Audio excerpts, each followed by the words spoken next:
Chapter 23, The Unfinished Business. This will be the shortest chapter in my story, I'll tell you. Feels like it, though. Michael then began thinking of his sister.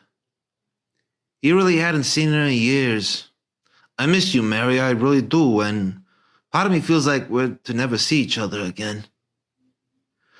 Sometime after that night, the night of the fire, Mary had moved to Seattle and with some high school friend of hers.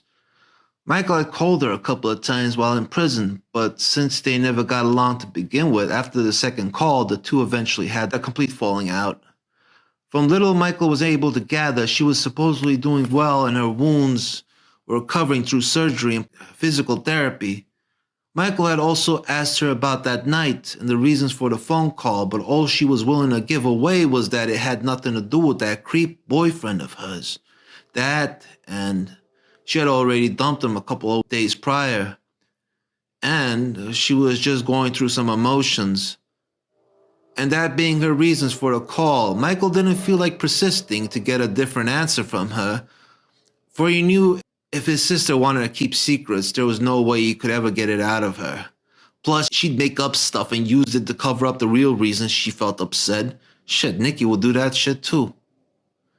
Michael then felt like wanting to think more about her sister, much more. But that there was just some business that was never going to allow itself to. But why though? Why? You know, Mike, you've been over your sister all your life. Yeah, fine, I know. I don't give a shit. Why does this have to be a business that's meant to stay unfinished?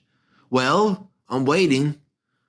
But as it was, so it was, and there was nothing Michael could do about it. No explanation found. No explanation needed. Some things are just never meant to be. Michael sighed.